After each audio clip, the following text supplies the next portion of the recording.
Welcome everybody to today's video. Now, Garrett, when the internet goes right, I like to go left. Okay, so on everybody's subscription feeds right now, there's going to be a lot of Halloween, and maybe I'll contribute to it down the road. But today, we got to give the people something different.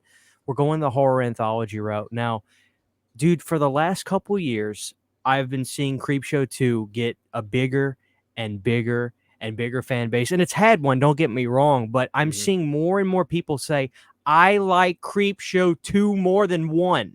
And I used to think those people were nuts, but I rewatched this thing, and I'm not going to necessarily say just yet, but Garrett, take me back. You had to have seen Creepshow 2 when you were just a puppy. I actually saw it on television, to be honest, and I remember the exact day, which is crazy to think about. That's how much a movie like this it was embedded in my brain. I used to do on Saturday mornings, usually after I would watch wrestling, probably around October. They do kind of like horror movie marathons. Like I saw Fright Night for the first time that way. I saw Creepshow for the first time that way. And then I remember going to my grandmother's that night, and it was like Creepshow 2, and I was like, "Ooh, I gotta check this out." And we had just finished dinner, and I started watching it at her house. And man, obviously, I think it's a great sequel. I think it just blends so well with part one, like the style and stuff like that. It's different enough, but the same. And like everybody else, I think the Raft is what I remember seeing at her house that is totally like stuck with me forever. So Creepshow 2 has always had a big place in my heart, no doubt. The Dinosaur Dracula, who I Oh love that man, guy. And Matt, then yeah. I was listening to their podcast, and they were showing the commercials for TV, and I think you're kind of in their neck of the woods relatively. So did you Yeah. grow up and you had that voice saying, "Up next, blah, blah, blah," and then Right. after that, Creepshow 2? Like, do you remember the Oh yeah. buildup on the furniture TV with the picture frames above it? Is that the setting that Yeah, you remember? it definitely was, and it was a big event, man. Like in around October, I don't know what channel, maybe USA at the time, I don't know, but it was like they would do Friday the 13th marathons all day, Halloween all day, and like I said, I can remember plain as day. I'm pretty sure it was like Fright Night 2, Creepshow 2, like Saturday afternoon. So you figure if that started around 1, I mean that pretty much went until like about 6 o'clock or so. So I can remember just binge watching all of that, and then usually Saturday nights we went to my grandmother's for dinner with my dad, and then I remember watching Creepshow 2 there. It brings so much nostalgia back to me. It opens a lot of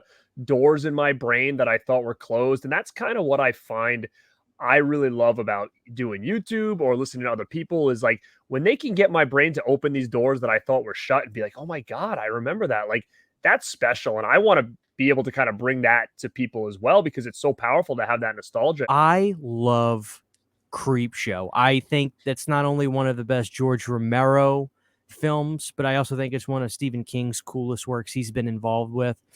And the thing I like about Creepshow 2 is the music, because in the first one, the music is not necessarily fast, but it's more like deadly sounding, where Creepshow 2 sounds like a whisper in the wind, kind of like telling a story around the campfire. It's very, dude, this film makes me feel like a kid hanging out with my buddies telling fun stories.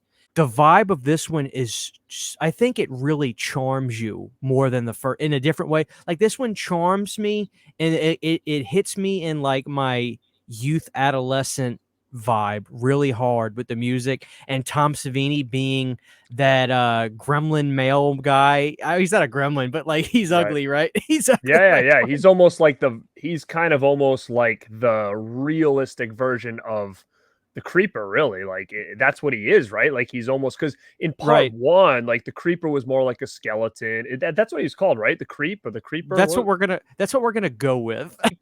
He was because it was like you had a cartoon creeper, whatever creep, and then you had. I think he was more like part two, like the live action version of that cartoon, I believe, right? Like he was the male guy. He was delivering the magazine. Yeah. If you look at the animation, it's charming, but it's far from like your Transformer movie or anything. Oh It's yeah. very simple drawn, but I just think it's so charming, and that's not something that the first movie has. No. But you know what's cool now? And you're bringing up the way it made you feel and stuff. And I actually think that this is a perfect time to do this because to me, that opening scene in Creepshow 2 where they're in the front of that building, it's like he throws the magazines down. Like that to me has a very fall feel. And we're in fall now. And it had like that, you kind of had the gust of wind and maybe a couple leaves blowing by. it kind of gives me like this movie, really cool movie to watch around the Halloween season for sure. I think as a whole, like these stories feel more like mini movies than shorts, kind of like the first one does. Oh, 100. Yeah, that was another thing I was going to bring up. They're just, especially, let's just get into it. Like Old Chief Woodenhead clearly has a Right. beginning, middle, and end. We establish our plot. We've got our and I love that couple. They're running this. They're like, dude, that I don't know where that was. Is this somewhere in New Mexico or something? Because they're obviously near, they're near a lot of Native Americans are like running this small little town. I'm Mm. assuming it's somewhere in the Arizona, New Mexico part. And dude, we're like the way Dinosaur Drac and I were talking about, like, dude, the last time I watched this, which was because of that podcast, I found myself looking on the shelves just to look at the old packaging Right. and stuff for Hmm. everything on the shelves. But dude, that they have like everything in this. It's like in the middle of nowhere. They have all kinds of stuff in this little store. Like they had the photo booth. I've actually got the weird fascination with general stores, like all different ones. Like if I walk into one, like to get gas and there's like a general store, or if I walk into it to get a drink or whatever, man, these ones that I've driven by or found, in my life that are like stuck in like the 80s and 90s are so intriguing to me because you're literally walking down some of these aisles and be like, dude, like some of this shit must have been sitting here, like toys and stuff, like different, hardware and all that stuff, like must have been sitting here since like the 60s. And it's so intriguing to me to see that because you can find some crazy hidden gems, in those kind of general stores. If you come across like non-modernized ones or more like mom and pop shops or whatever, then that's what this kind of reminded me of. And obviously being in the 80s, you had all that stuff. But man, I love just the idea of a general store and just having just such a mix match of all this crazy stuff in there. They lent money to the Native Americans, and the wife is like, "You're too nice. They're not going to give me anything." But they give him like some kind of like real, like all the Native American tribe. They gave them like these really expensive, like, I don't know, heirlooms to their Hmm. tribe, and Hmm. I guess it was worth a lot of money because right when he leaves, we get the best villain I've ever seen in a horror anthology with Benjamin's nephew Sam. And then we've got Andy, who is the rich kid in a town where there's no money or anything, but somehow he's rich. And then my favorite, Fatso, who laughs. Fatso has the same laugh as the one of the guys in RoboCop that I'm talking about. He's Oh got yeah, that oh really yeah. hyper. And Fatso goes to town. He's throwing potatoes out of the buckets in the general store, and he's eating potato chips. Talk about a freaky looking dude. First off, he had that butt part right down the middle, and his hair Oh was down man, to his ass. But he looked like it's he had like a skeleton face. He was creepy looking. it was funny though because like it's just a weird world where like this hair is gonna get me to Hollywood. Like the hair, it's it. The That's all you hair. need. And he's a crook. Like, what are you gonna do when you get to Hollywood? You're gonna just steal Is after they ransack the store, they do. I remember, I'll tell you this, the first time I did watch it, I was surprised, dude. They gun them down. The couples, they're Hmm. dead. Like, dude, they Hmm. killed. I was for sure, like, because you can clearly tell where they're going. Old Chief Woodenhead, who, despite the fact it's like not the most impressive special effect in the world, I don't know exactly how they did it because it looks so, the guy in the suit, like when he starts Hmm. moving, maybe it was part performance, but it still looked like wood and it looks so stiff. This is It, something that a kid would make up in his head, this story. And not in a bad way. I mean that in a good way. Like, dude, like the wooden Native American statue coming to life to get revenge. Like, this is something that like a kid would make up in his imagination. And some days, Garrett, maybe not today, but some days I say to myself, Old Chief Woodenhead's the best. is You very know? effective. It's cool. Like, I can still remember, seeing this for the first time and it being pretty wild that this thing came alive because, again, I watched it on like cable TV. So, we're not looking at this thing in HD. So at that time, it was even more impressive because it literally was like, holy crap, like this thing's been still the whole time it's moving. And then he's becoming almost like a anti-hero slasher or whatever, like killing these guys off. And it's wild to me that it looked as good as it did. When Forget. when Benjamin leaves the general store after handing off the Native American heirlooms to the couple, Benjamin looks up at the old chief, and you could tell that's somebody in the suit, and it's very subtle, but that's the first notion you get that old chief is alive. Old chief takes his hand down and dips it in the bucket of red That's what it paint, was. That's what and it was. Yeah. he puts it on his face. That's what it And was. dude, the music. I've got to get the vinyl soundtrack to this Yeah. one because Garrett, the soundtrack is Oh yeah. fantastic, and it matched this. The score for this one was so perfect. Sam tells Fatso and Andy, "Go home, pack a bag. We're going to Hollywood. We're getting out of here now." He's done committed double homicide. He's got to, even though it's a small Yep. town, there may be a constable. Somebody's going to come look for He's him. yeah, he's going to Somebody's gonna, he's going to Hollywood. Andy goes home and he gets axed first. Old Chief follows Andy to his house, takes care of him pretty quick. The funny thing is, Fatso does not want to go. You could tell by while Sam is yelling at him, he's like, "I do not want to go to Hollywood." He's not saying it, but you could tell he's doesn't want to do it. But the second he gets home to his trailer, which, mind you, magazine girl pictures just I stapled love on it. the wall in his I trailer, love it. dude, Yeah. he acts like nothing is wrong at all. He literally goes home, goes into his fridge, gets a bucket of nuts and gets a beer and sits down, and he's just watching TV laughing like nothing is going on. Like he doesn't have to go anywhere anymore. And so old Chief finally busts in and takes him out. But dude, the way he kills Sam is great. He rips his hand. Like honestly, this is the second RoboCop similarity because Fatso has the same laugh as the guy who says, "Can I zip up real quick?" and does a high pitch laugh. And Old Chief punches right through the wall the way RoboCop does to get the mayor. And Right. he slams his hands right through the wall to grab Sam and rips his scalp off. And they don't show it because I don't know, they don't show it, but they make this nasty sound. You hear Sam scream. Then we pan to the morning, and Old Chief has his scalp in his hand. I have a strong feeling you're a Raft kind of guy. Are you a Raft kind of guy? Yeah, it's I am definitely. I think that it's just man, like seeing that, like I said, when I was probably, I'm guessing when I saw this, I might have been 10 maybe for the first time. But, seeing it as a 9 or 10-year-old whenever I saw it on cable TV, I mean, that raft scene is pretty damn effective. And, I don't know if maybe it was cut a little bit when I saw it for the first time, but it's something you don't forget. I mean, as simple of a story as it is, it seems like it's like, holy shit, like as a 9-year-old, a 10-year-old, I was like, could this really happen? Like if I see something in the water, like could this really do something to me? Because it just seems like a very harmless situation that they're in that turns really bad, unknowingly by just something they kind of see in the water. So this is the most 80s one out of all of them. They're driving up there. I think they were smoking pot, rock and roll playing. And we're talking about like that generic, like they didn't have Motley Crue playing. They hired a hired gun from, a solo act guy, like to just like, hey, give us like a riff and a chorus, no vocals, nothing, just like and that's what's playing in the car. The music that they're playing in that car, not at the beginning, but the music that pops on like midway through when they're like a couple people left in the raft is Lex Luger's theme song from WCW in 1990. Now, I don't know why. I don't know how. Obviously, this was made before Lex got that song. So you're right in a sense, is it was some kind of generic riff, Mm-hmm. but but it's always boggled my mind that that is Lex Luger's heel theme song that is playing in the freaking raft car. And I never understood how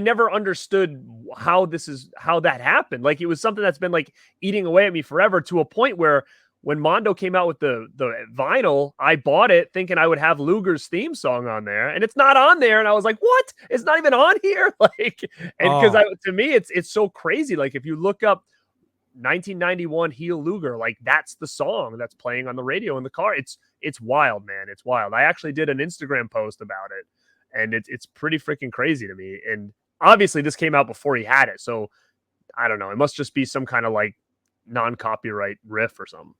for me, Garrett, I describe this in 2 words or 3 words, really. The water blob. It's like the blob, except Oh we're yeah, in the water. And it's yep. like, you know what it looks like in HD? Like if you watch this again, and I don't know that this movie would honestly benefit from a 4K, to be frank with you. I think this is Mhm. good as it probably should be, because the crisper you see that picture, the better you can tell. It's like they took like giant trash bags and like put like some kind of goo. Yep. And Tom Savini talked about on the Charles Band podcast, there were people, like 2 scuba people, under this blob thing driving it with their hands and swimming to move it. But like in crisp HD, it's not like it looks great. I'm sure as a kid on Oh VHS, yeah, dude, this thing probably looked gnarly as hell. And it it did. still does.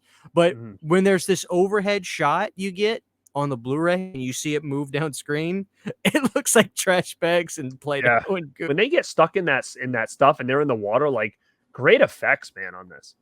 Yeah. Oh, dude. So this is what I love about the Raft. The Raft actually plays with your expectations big time. And I feel like this was a little ahead of its time. So you've got your two girls and guys. They kill off the nicest girl, the nicest person out of the four. Mhm. You know, there's Deke, Laverne, Randy, and Rachel. And the first person to go is the redhead girl. I forget which one exactly it was, but she is like the reserved, repressed one, right? And she Yeah. goes first. She's gone. And then the big dude, he is rocking a Speedo Oh, proudly, yeah. chest out, Oh, yeah. he's got his Oh, yeah. package. I think it's even a yellow one. It was, yeah, yep. He gets tired of waiting. And I saw this coming, but he gets tired of waiting and he's like, screw it, I'm going. But before he does that, this is where I think they learned that the blob can go through the cracks of the raft. And that's when they were like, oh shit, we got to keep our feet between the cracks. The jerk's girlfriend and now our good guy left. You're like, "Wait, is this guy not that good? Like, what is his deal?" Yeah. And so like the first time I'm watching this, I didn't see this coming. And Right. I'll never forget this phrase that popped in my head, and I still think it's true. I think this is the lesson of the Raft.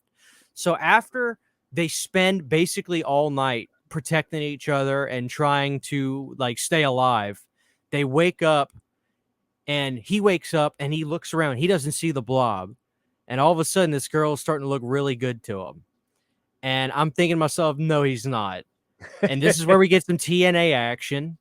And before we know it, he's not paying attention. The blob grabs her face, and probably the grossest Mhm, shot of the movie when mhm, she turns her face over and you see the skin melting. That's a great shot. That actually looked really good in HD. So like mhm, part of the raft looks killer. He finally says, "F this, I'm going." Swims to shore like an idiot, gets on shore and sits there for a second, mhm, and then you get the shot of the blob covering him, which is actually a great shot. It's quick, mhm. but I loved it. This, and I thought to myself, here, like they played with my expectations. They kill off the nicest person of the four, save the somewhat bad girl, and then the good guy, and then the good guy gets horny, and I say to myself, "Boys will be boys," I and mean, man, that's the theme of the think rap. about that situation, like, what do you think it was a point where he's like, "We're gonna die, so I'm just gonna do this because I wanna do it," or do you think like, I what was his think game plan here? I Like think it was hormones, dude, because Garrett, he looks up for the thing, and instead of being like waking her up and saying, "Let's get the hell out of here," he starts lifting her shirt up and then looks he's at her like titties. he's like he's like, "Both of our friends just died. This thing's gonna kill us. Like, I wanna get laid really quick." Like, what? Boys will be boys. That's the message of the Oh rap my in god. Creepshow Oh my too. god. Like, it was that good that I think it could have been a standalone movie that we'd probably remember nowadays. They would just kinda have to add a lot of filler and maybe do like a beginning half of it, like Yeah. leading up to the beach scene or whatever. Yeah. Creepshow 2 did a great job. Like these first two, Oh yeah. this one was perfect because it lets you know, right? This one was a ticking time bomb, the raft. And like Old Chief Woodenhead, I think really was an amazingly great condensed film. And as we get to our last segment, The Hitchhiker, I will be dead honest with you. You asked me what I thought about like my first time seeing this movie. Dude, the raft and Old Chief kind of takes a lot out of you. So by the time you get to The Hitchhiker, I agree, yeah. I've never really been a big fan of it, The Hitchhiker, but I will say the last time I did watch this, I kept that in my mind and I was like, Christian, really, really hone in on The Hitchhiker. Dude, The Hitchhiker is not bad. It gets better as it goes along. Very much I Know What You Did Last Summer. And I like the way it plays out where she Mhm. creams this guy and she just drives off. And again, she's rationalizing to herself, "You could be fine. You didn't kill him. It's not a big deal." And then finally he comes and gets his revenge. It actually plays out good, but I just think the first two take a lot out of you. I'm assuming you probably felt I the same way. I did feel the same way. To me, if you would have asked me, which is my least favorite of the three, it would be Hitchhiker. That one, because again, I think it was memorable because again, when I saw this as a kid, the idea of him just keep coming back like that wasn't something I'm used to ever seeing. So it did seem something crazy at the time. Like, oh my god, like he keeps coming, like but that's a 9-year-old talking. But now I appreciate it a lot more, but like you said, it does take a lot of wind out of your sails between the two because they're not as short either as the ones from part one. So by the time you get here, you already feel like you're like two movies deep kind of at that point. It's a cool one. It's memorable now. I mean, it still is. You see that sign that says Dover or whatever, like Yeah. is that what it said? Dover on it? Yeah, Dover. Yeah. Yeah. Sometime later, George finally arrives home to find Annie in her car still running, dead from carbon monoxide poisoning. The hitchhiker's bloody Dover sign sits in her lap. And that's the end of the Hitchhiker. Like, I think it's good. It's just, you've got to, like, I don't know how else to explain it, but you've got to just, like, almost, like, pace yourself mentally. Because, like, dude, because Old Chief and the Raft, literally, I have no problem watching those two segments and not touching my phone or anything or getting up because they're so good.